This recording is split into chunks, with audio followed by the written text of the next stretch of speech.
Amis Blood Bowler, bonjour et bienvenue dans cette nouvelle vidéo Cabal Vision.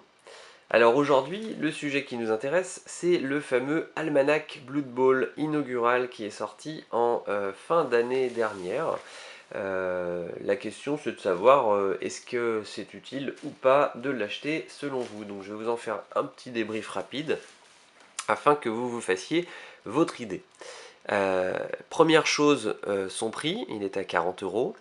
C'est un ouvrage avec une couverture cartonnée, chose qui est plutôt appréciable, puisque la reliure va être beaucoup plus résistante que les volumes en couverture collée qu'on a pu avoir précédemment. Donc l'almanach de Blood Bowl, c'est quoi? On va passer quelques pages ensemble. C'est déjà en français, ce qui est une bonne chose, puisque souvenez-vous, le tome 2 l'année dernière sorti était lui en anglais. Ça c'était la mauvaise surprise, puisqu'il avait été décidé qu'il ne serait pas traduit. Et donc il y a pas mal de joueurs francophones qui étaient un peu vénères, qui avaient les boules. Et bien voilà, celui-là, l'almanach, est 100% en français. Alors, qu'est-ce qui détaille l'almanach? Il détaille les équipes d'une manière générale, donc à savoir les Skaven, Nurgle, les nains, donc Nurgle sont toujours pas sortis eux, l'Union Elfique, qui eux sont sortis et ce sera la prochaine vidéo, équipe de hauts elfes, les elfes noirs, qu'est-ce qu'on a d'autre? Les elfes sylvains, tout ça n'est pas sorti encore, les équipes de gobelins, équipe de renégats du chaos, ça vous pouvez vous la composer aujourd'hui. Équipe des bas-fonds, ça c'est pareil, vous pouvez vous la composer puisque gobelins, skaven et trolls sont sortis. Et voilà, donc ça pour les équipes qui sont officiellement, euh, comment dire, d'ailleurs ils misent équipe officielle mais qui ne sont pas forcément toutes sorties mais qui sont on va dire validées de manière définitive par Games Workshop. Il y a les nouveaux star players également dans cet almanach. Alors, il y a des reprises du tome 2 qui était sorti, forcément. Glart, Barik, Krik, Rotsgooger. Alors, Glart, lui, est sorti, hein, d'ailleurs.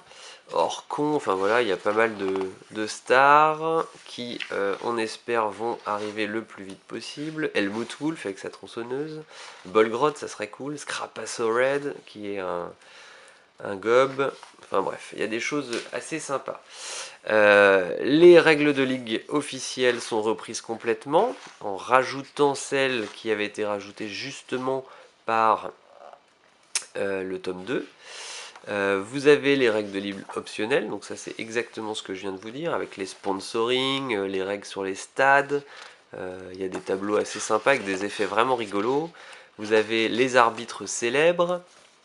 Nous avons également des règles arbitre et gobelin halfling, donc là qui peuvent être aussi sympas, c'est-à-dire que sans jouer les arbitres célèbres, au moins ça c'est assez rigolo.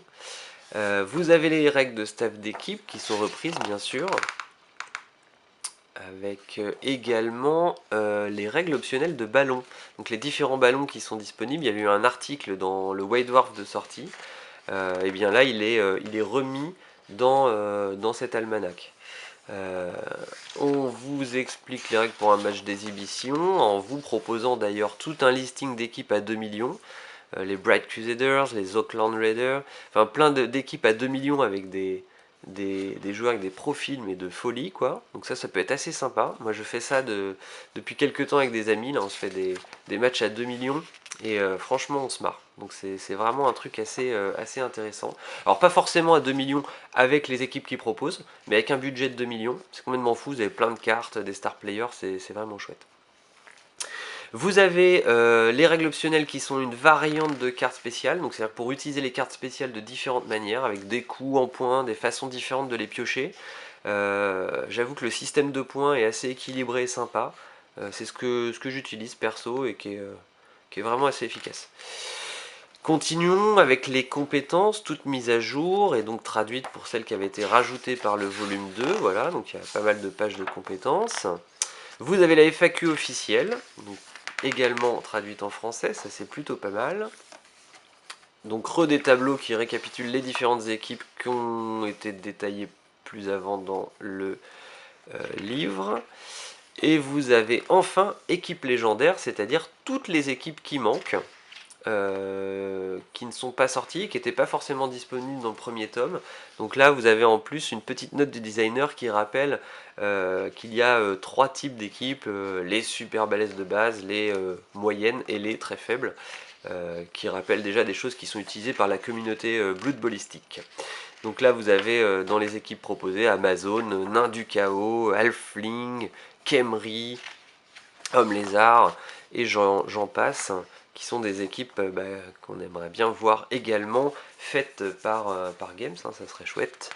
Le résumé des star players, qui est un tableau voilà, qui fait 2 pages avec tous les star players sortis, enfin, dont les profils sont sortis, mais dont les figurines ne sont pas forcément sorties. D'ailleurs, pareil, une prochaine vidéo va détailler tous les star players que je n'ai pas encore fait. Ils sont montés et peints, donc ça c'est cool. Et puis voilà, vous avez ah oui, des tableaux de météo pour stade souterrain et météo d'hiver, puisque les tableaux qui sont sur les terrains sont en anglais, donc là ils les ont traduits en français. Petite page avec des figurines assez sympas, joliment peintes. Et puis voilà, voilà, c'est tout ce qu'il y a dans cet almanach, mais on va dire que c'est tout ce qu'il faut pour jouer. Conclusion, j'ai envie de dire, est-ce qu'il faut l'acheter? Ça, c'est vous qui vous ferez votre avis. C'est quand même pratique d'avoir tout dans un seul livre. Ils ont d'ailleurs indiqué qu'ils en sortiraient un par an, avec, je pense, le cumul de tout ce qu'ils auront sorti dans l'année, entre les différents articles, les règles optionnelles proposées dans le White Dwarf ou d'autres volumes qui pourraient sortir. Bref, je pense que c'est un bon achat. C'est vrai que 40 € c'est un peu cher, mais au moins vous avez tout ce qui est nécessaire pour jouer à Blood Bowl. Avec cette nouvelle version. Voilà, donc j'espère vous avoir éclairé un petit peu. Je vous souhaite d'excellentes parties de jeu. Éclatez bien vos adversaires et surtout agressez leurs joueurs en permanence. Une agression par tour, c'est très important. Amusez-vous bien et à bientôt sur Cabal Vision. Ciao.